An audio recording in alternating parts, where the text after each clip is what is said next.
Hello बच्चा, welcome back to my channel NEET biology with Deepti. Students, हम लोग देख रहे हैं टॉपिक वाइज पीवाईक्यू सीरीज। एक टॉपिक उठाते हैं और उसके ऑल प्रीवियस ईयर वहीं पे कवर कर देते हैं उस टॉपिक को समझाते हुए। ठीक है बच्चा, तो आज का हमारा टॉपिक है आरएनए इंटरफेरेंस और चैप्टर है हमारा बायोटेक्नोलॉजी एंड इट्स एप्लीकेशन। और हमारे क्लास है बेटा 12th। ओके, देखो नीट 2025 में इस क्वेश्चन से, इस टॉपिक से स्टेटमेंट वाइज क्वेश्चन पूछा गया है और इससे क्वेश्चन आपके रिपीट होते रहते हैं। देखो, what is the RNA interference, इसको समझाने से पहले एक चीज समझाती हूँ। पेस्ट रेसिस्टेंट प्लांट, मैम ने दोनों टॉपिक को कंबाइन करके समझाया है, paste resistant plant plant and the RNA interference. देखो बेटा, pest resistant plant are varieties naturally or genetically modified to repel or withstand pest। बेटा कुछ प्लांट ऐसे होते हैं जो इंसेक्ट को, वर्म्स को ऑटोमेटिकली नेचुरली अपने से दूर रहते हैं। जैसे कि आपने देखा होगा तुलसी का प्लांट पास नहीं जाते हैं। एक होता है बेटा मिंट का प्लांट, उसमें इतनी तीखी उसकी फ्रेग्रेंस होती है कि वो इंसेक्ट उससे दूर ही रहते हैं। जैसे तुलसी हो गई एंड द मिंट हो गए, और एक दो प्लांट्स होते हैं। तो उनमें कुछ में क्या ये जो कैपेसिटी होती है उनका, जो ये होता है, तो उस कुछ में नेचुरल होता है, लेकिन कुछ प्लांट्स ऐसे होते हैं जिनमें हमने ये क्वालिटी उनको जेनेटिकली मॉडिफाइड करके की है। ठीक है, अब देखो कैसे होता है। जैसे कि बीटी कॉटन, प्रीवियस लेक्चर में आपने देखा होगा, मैम ने बीटी कॉटन के बारे में बताया था कि किस तरह से बीटी कॉटन को जेनेटिकली मॉडिफाइड किया गया है। आज हम बात करते हैं टबैको प्लांट। जो टबैको प्लांट होता है बेटा, उसमें क्या होता है, उसकी रूट इन्फेक्ट होती है।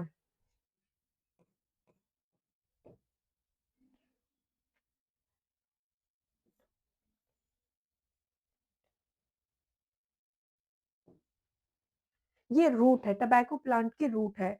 एक निमेटोड है बेटा, ये बैक्टीरिया वायरस नहीं है, this is the nematode.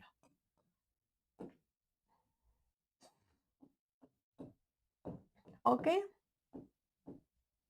मेलोइडी incognita, Meloidogyne incognita क्या है, दिस इज ए निमेटोड।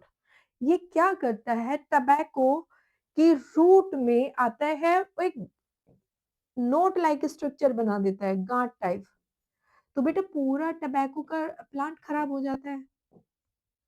ठीक है, इस तरह से क्या है, ये निमेटोड है, मेलोइडी इनकॉग्निटा।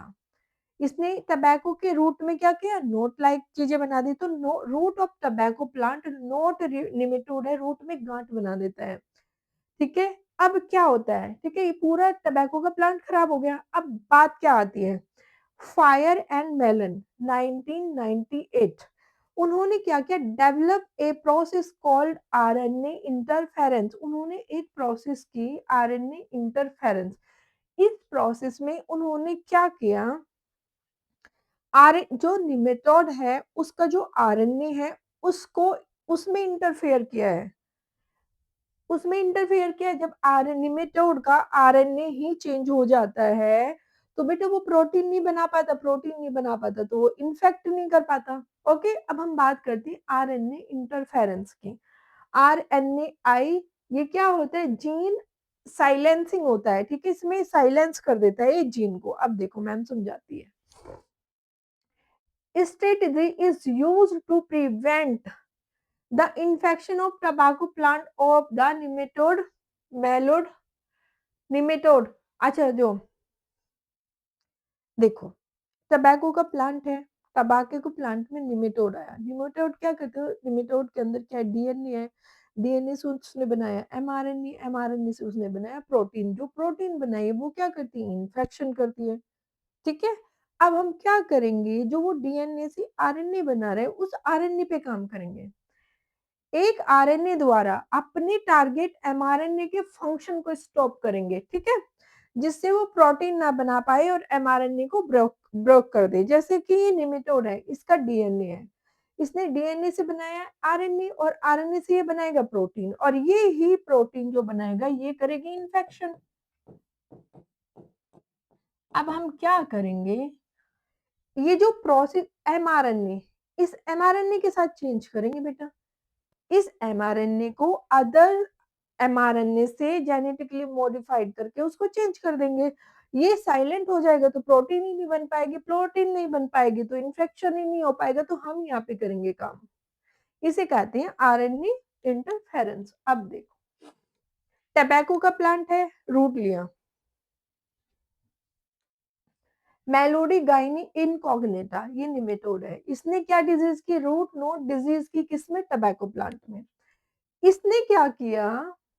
इसने डीएनए बनाया, डीएनए से आरएनए बनाया, आरएनए से प्रोटीन बनाया, प्रोटीन से इन्फेक्शन कर दिया। सिंपल। ओके, अब हमने सेकंड प्लांट लिया। सपोज ये हमारा प्लांट 1 है जो इन्फेक्शन कर रहा है, लेकिन हमने सेकंड प्लांट लिया। अब हमें इसका कुछ तो रास्ता निकालना ही है, तो हम इसमें फर्टिलाइजर डालेंगे। हम कुछ ऐसा तरीका निकाले कि हमें फर्टिलाइजर की जरूरत ना पड़े। अब हमने क्या किया? सेकंड प्लांट लिया, टबैको का प्लांट लिया। उसमें हमने क्या ऐड किया? निमेटोड स्पेसिफिक जीन ऐड किया, जैसे कि डीएनए, डीएनए से एमआरएनए। हमने उसमें ऐसा एमआरएनए लिया जो इसके जैसा हो, लेकिन डिजीज ना कोज करता हो। अब हमने जो आरएनए लिया उसमें 2 स्ट्रैंड है बेटा। First is the sense strand है, second is the anti sense strand है।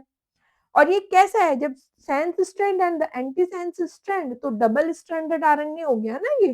तो ये क्या है बेटा? This is the double stranded RNA. Okay, ये प्लांट लिया जिसमें हमने ये जीन डाला।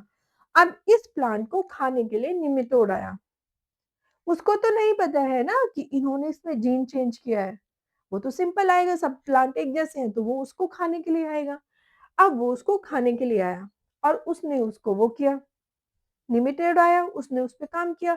अब उसने अपना, उसको तो प्रोटीन बनानी है, इन्फेक्शन करना है, तो उसने अपना डीएनए का आरएनए वो किया, उसने अपना डीएनए रिलीज किया।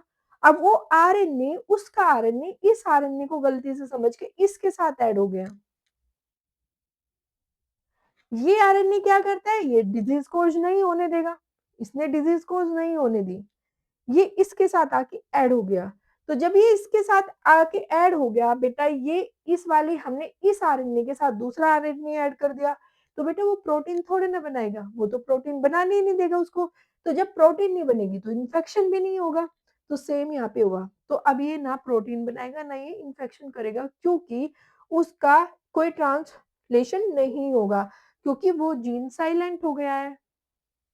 ओके, जीन साइलेंट हो गया है तो आगे वो इन्फेक्शन ही नहीं कोज करेगा, तो silencing of disease causing gene, gene silent हो गया तो डिजीज होगी नहीं।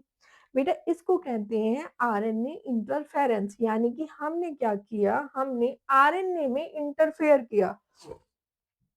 जब हमने आरएनए में इंटरफेयर करा तो वो आगे नहीं काम कर पाएगा, ये होता है। ठीक है, हमने RNA interference. Okay, paste resistant plant tobacco में देख लेना है, और ये 2 टॉपिक मैम ने एक जगह मैच कराए हैं। आई होप बच्चों, देखो बीटी कोटिन, देखो अगर हम नेचुरल छोड़ देते हैं तो बहुत सारा फर्टिलाइजर यूज करना पड़ता है जो हार्मफुल है। अब हम क्या कर रहे हैं? उनके जेनेटिक मॉडिफाइड कर रहे हैं, जीन्स में चेंज कर दे रहे हैं। आजकल ह्यूमंस में भी तो हो रहा है। अगर कोई बीमारी लग रही है तो उसका जीन निकाल के उसकी जगह अच्छा गुड जीन डाल दो, तो बीमारी कोस नहीं होगी। Same simple. उसमें क्या किया उन्होंने? उस प्लांट जैसे वो जो निमेटोड के पास जीन है, उसके जैसा ही सेम जीन डाल दिया, लेकिन वो इन्फेक्शन कोज नहीं करता। वो उस जीन को आके साथ अटैच हो गया और वो इन्फेक्शन ही नहीं करेगा। तो जैसे कि बीटी कॉटन, ठीक है, बीटी ब्रिंजल, बीटी टमाटो, ठीक है, ऐसे हो रहा है बच्चों। ओके बच्चों, अगर कोई डाउट होगा ना तो मैम को कमेंट में बताना। थोड़ा टफ रहता है टॉपिक, लेकिन मैम ने समझाने की कोशिश की है। अगर नहीं समझ आ रहा है तो मैम से बताना। ओके।